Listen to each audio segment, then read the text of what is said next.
NXT Vengeance Day, the show that you were.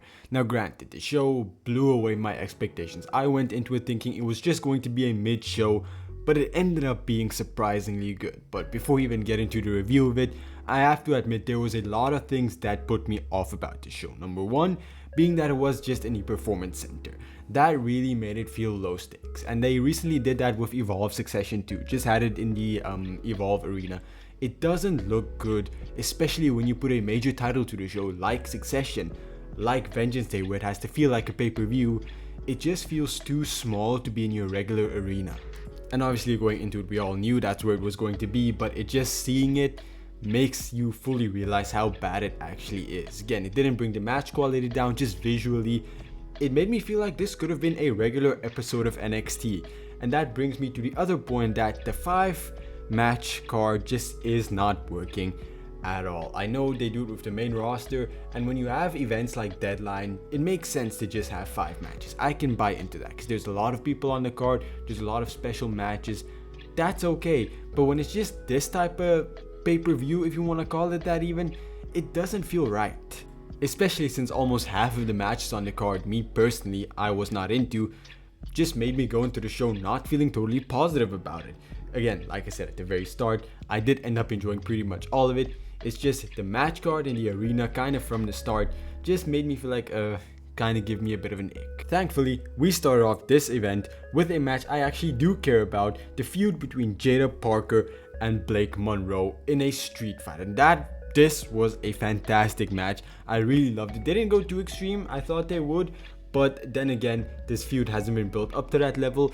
But hopefully from here on out we can turn this into a true blood feud, because I really want to see this feud hit the next level. And also, Blake Monroe picks up the victory after throwing Jada Parker on a bunch of actual diamonds used as basically the thumbtack spot, and picks up the victory. I'm not worried about this result at all. Going into this match, I didn't have a clue who I rather wanted to win, whether it was Jada Parker or Blake Monroe. I was fine with either option. I was kind of leaning towards Jada Parker, but Blake Monroe picking up the victory, there's absolutely nothing wrong with that at all. But like I said, hopefully going towards Stand and Deliver, I want to see this feud take another step up. I want to see this turn into a true blood feud, because I've really been enjoying this feud, and I definitely feel like there's another gear both women can hit to make this feud truly iconic. But then we head towards a match that initially I didn't really care about, but it actually blew me out of the water. So it's Tony D'Angelo versus Dion Lennox. DarkState is waiting outside of the arena for Tony D'Angelo to arrive. A lot of talent are outside waiting too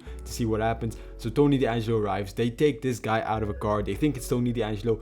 It's not. He jumps them from behind. And Tony D'Angelo was literally Superman all throughout this match, because on the outside, he managed to beat up all 3 of DarkState and then isolate Dion Lennox inside the arena. He closed the garage gate, but DarkState managed to find their way into the arena multiple times, even though Tony D'Angelo disposes of them multiple times.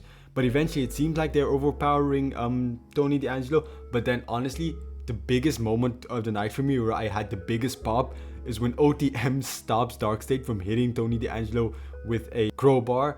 And man, I really popped for that. I don't know why, I just like DarkState so much, and seeing them interfere for no reason whatsoever, that just popped me. Later tonight, they did have an interview where they do call out DarkState, so we're apparently heading towards a feud there. Should be fun. I hope to see OTM beat them up, but that's not what we're talking about here. They head to the arena. The match starts amazingly in the actual arena in ring. They burst through the side. Dion Lennox puts Tony D'Angelo through a table from the crowd. That was an insane spot. But even after all of that, Tony D'Angelo does pick up the victory. Man, he just had a Superman performance there. And you know what? I was fairly entertained by this match. Honestly, match of the night for me. I probably give it like an additional 5 to 6 points, simply because of that OTM spot, because that was my favorite spot of the night. Yeah, don't judge me. But yeah, I'm happy this feud is done. The build-up kind of was lackluster at times, but the match really paid off for all of that. And I'm excited to see what Tony D'Angelo's second goal was when returning, because now that we're done with DarkState, thank God. I just want to get to that next step, see what happens there, because I'm really over this DarkState stuff, and I'm very into Tony D'Angelo, so I'm excited to see him potentially do something completely different than feud with a boring ass faction. And then we had the other match I had no real interest in. It was for the Women's North American Championship between Tatum Paxley and the champion Izzy Dame. And once again, the match was really solid. There was nothing bad about this match. Just going into it, I didn't have an attachment to the story. I've said multiple occasions, it is so overdue to finish this feud. But thankfully, Tatum Paxley does pick up the victory. And I personally don't know how I feel about this. I have continuously said it. I think Tatum Paxley should be called up to the main roster very soon. I think she's ready, and I think she would be a great addition to either roster, specifically SmackDown, which is really struggling at the moment. Now, I am happy she's the North American champion. I think she's gonna have a great reign, and I think it's long overdue for her to have a consistent, greatly booked title reign, because she really hasn't had that yet. But on the other hand, my dreams for seeing her go to the main roster kinda crushed for the time being. Regardless, I'm excited to see where this goes. I'm excited to see her feud with someone other than Izzy Dame for the first time in ages, man. Damn. Then we also had Kalani Jordan versus Lola Vice in the Underground match. Another damn fantastic match. I really love these type of matches where a wrestler has a specific match that they are experts in. Lola Vice having the Underground match. Back when it was NXT Black and Gold and War Games was in NXT or the Undisputed Era, and they were practically the masters of the War Games match, even though, that kind of changed over time. Wrestlers having a specific match type that they are experts in, Hardy Boys with ladder matches, Lola Vice with the Underground match, really adds something unique to that individual wrestler that I wish they did more, but they really aren't. And once again, Lola Vice defeats Kalani Jordan, goes undefeated or remains undefeated in the Underground match. But come on, let's be real, right? Kalani Jordan should have won this. If it wasn't an Underground match and the odds weren't stacked against Kalani Jordan, she would have absolutely won, right? You guys agree with that? Yeah? Okay, glad. We can move on, because we don't have to talk about a match where the odds were stacked against the best women's wrestler on NXT, right? That's just unfair. We also had a segment in ring between JC Jane with Fatal Influence, Zarya, and Sol Ruka, and where it was announced that in 2 weeks' time, I believe, we are going to have a title match, a triple threat women's title match. And I'm surprised, because I thought this was building towards Stand and Deliver, this triple threat match. I was pretty sure we were going to have it, but with this announcement, makes me feel that, either JC Jane is going to pull some absolute shit out of her ass and retain the championship again, which would be insane. Then she has to Stand and Deliver with the championship. Zarya and Sol Ruka goes to Stand and Deliver without it.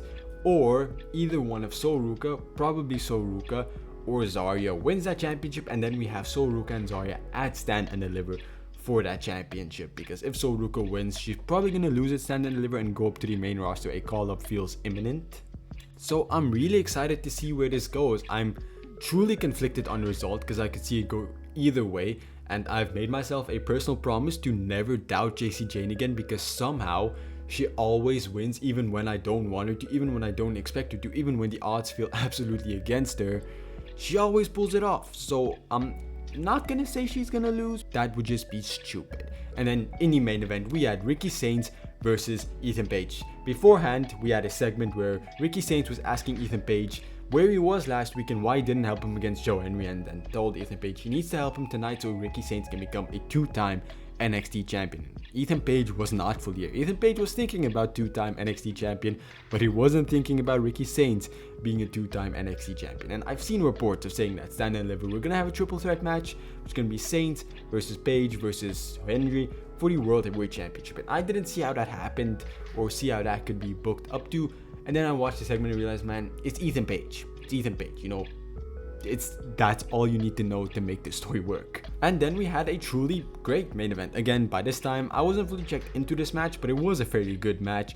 Ethan Page did come out. He almost threw Ricky Saints the title, but he purposely threw it a bit further away, made Joe Henry and Ricky Saints both go after that championship. He played it off like he didn't mean it, but you could see he absolutely did mean it. Ricky Saints low blows Joe Henry with his foot, but he doesn't manage to pick up the victory, and then Joe Henry later on low blows him again secretly.